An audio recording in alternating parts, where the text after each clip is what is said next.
Hi there, welcome to my views and news. Few days ago, a viewer in a live chat asked a question. He said, Sajid, is there any achievement of the Ethiopian PM Abiy? Anything done by PM Abiy not done in the past by other leaders and rulers? I said, I'll do a video on that. Today's video is in response to that question of a viewer.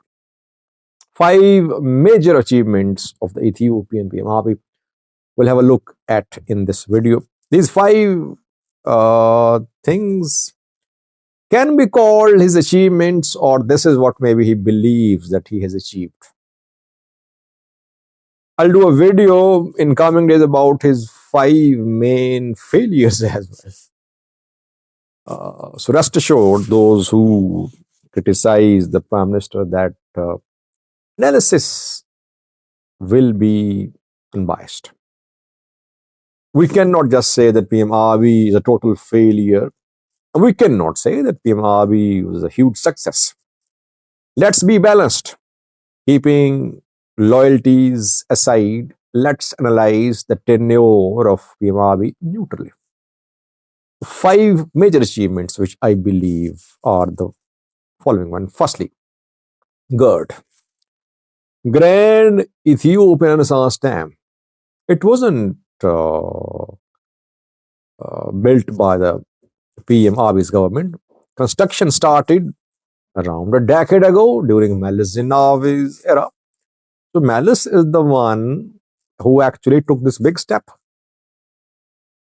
But when PM Abiy came to power, he grew weak after the start of Tigray war. Western countries, US, they were supportive of TPLF. PM Abiy was being supported by African countries.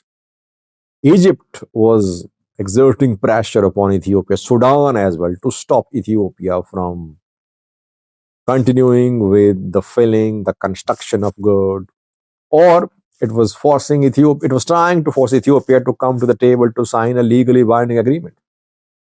Despite all the pressure from Egypt, Sudan, Western countries, US, PM Abiy managed to fill the dam twice during his tenure, and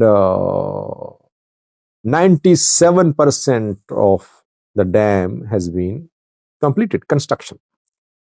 It can be inaugurated today, but I think the dam will be inaugurated close to the election. PM Abiy wants to cash in on this achievement, that he is the one who completed the construction of the dam. Dam is already producing hydroelectricity. Ethiopia is supplying to Kenya, to Tanzania, other countries. It's definitely an achievement, not of the Prime Minister only, but all the Ethiopians. But I think on the issue of dam, I saw unity in Ethiopia. Largely, people were united. People were behind him. Despite the war, despite threats, despite the analysis which were being built that TPLF could reach Addis Ababa, he did not withdraw from the GERD. People accuse him of killing the dam engineer too. I don't know, conspiracy theories abound, I don't know. But I see the completion of construction of GERD and filling as one of the major achievements of this government. Secondly, access to sea. Here, two people would say, Sajid, PM Abiy is making blunders. He is making tall claims, and he has not given a viable roadmap for access to sea. At least Ethiopian PM Abiy internationalized the issue of access to sea for Ethiopia. No other government in the past highlighted this issue on such a scale. So he took this big decision, and that cost him. Ethiopian relation with Eritrea affected. relation with Somalia affected, relation with Djibouti affected, but he did not care. He made mistakes, yes. We can do a separate video on that. He made mistakes on the issue of access to sea. Maybe he should have done more homework, but at least he raised this issue. And not just raised this issue, he signed MOU with Somaliland. He's going to start discussion with Somalia. He held talks with Eritrea as well. So he wants Ethiopia to gain access to sea. And this is what he's working on. We can question his strategy. At least he is adamant. I see it as an achievement because never in the past we saw an Ethiopian government working so hard on the issue of access to sea. Thirdly, macroeconomic reform. Future of the outcome of the macroeconomic reforms is uncertain. We don't know what will happen. He took the big decision. Foreign exchange market liberalized, banking sector open to foreign banks, retail sector, real estate sector, all open to foreign investment. I think it did not happen in the past too.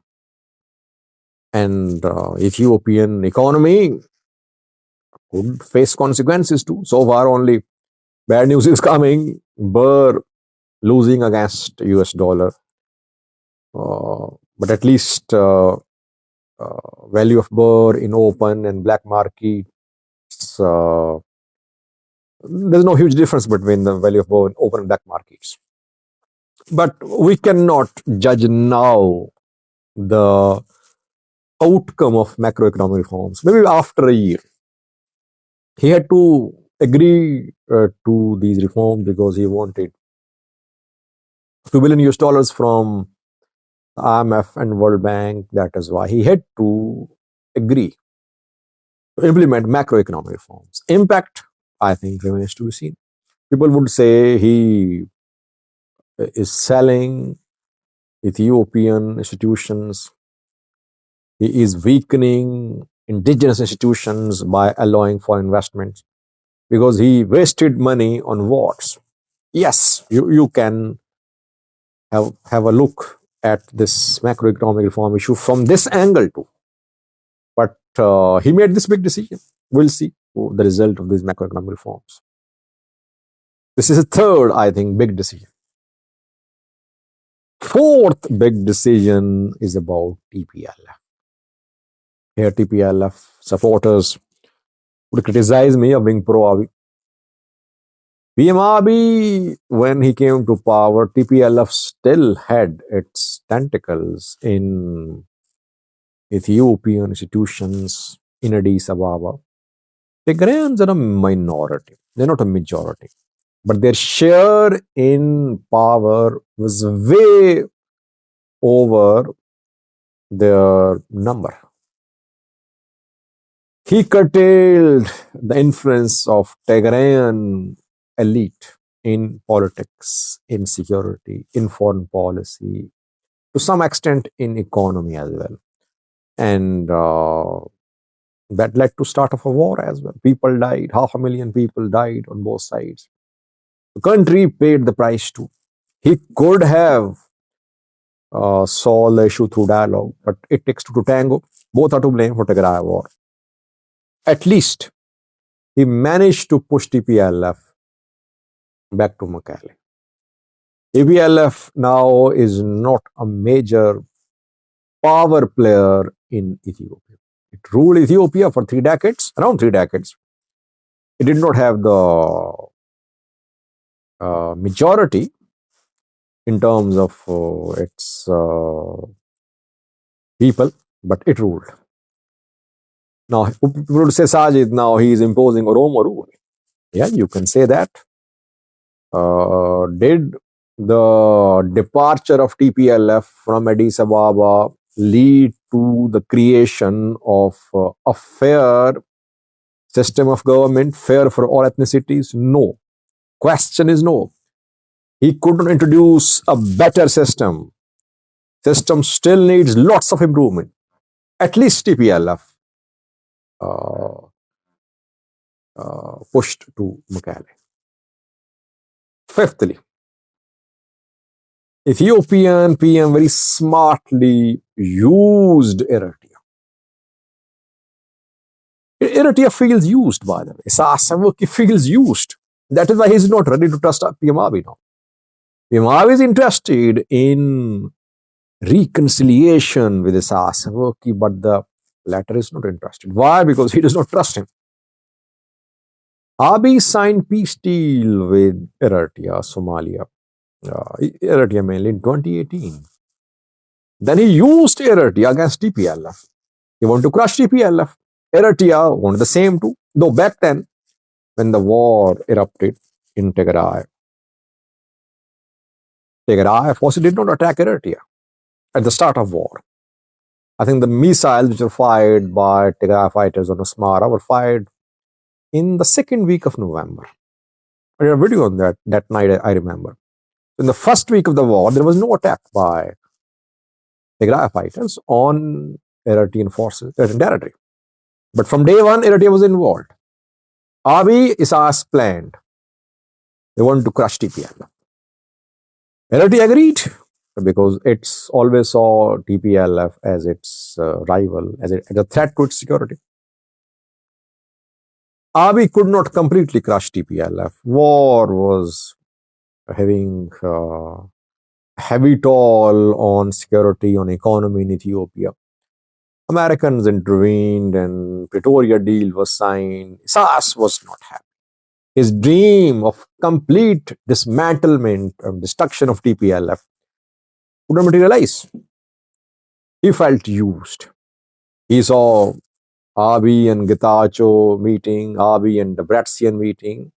This is not what he planned to do. Isaias Afwerki. He wanted total destruction of TPLF. So Abiy used Eritrea to crush TPLF. He could not crush TPLF, he weakened TPLF. And then he signed deal, which is with TPLF. Eritrea now feels used, not ready to trust the Ethiopian government.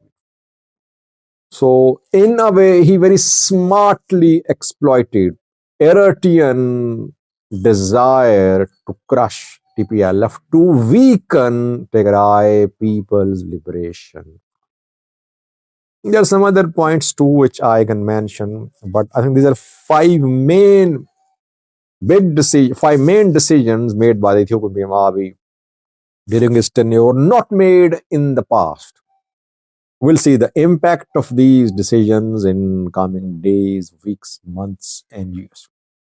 Next video will be about his failures, the major mistakes the Prime Minister of Ethiopia made. I'll do a video on that in coming days. Thank you for watching.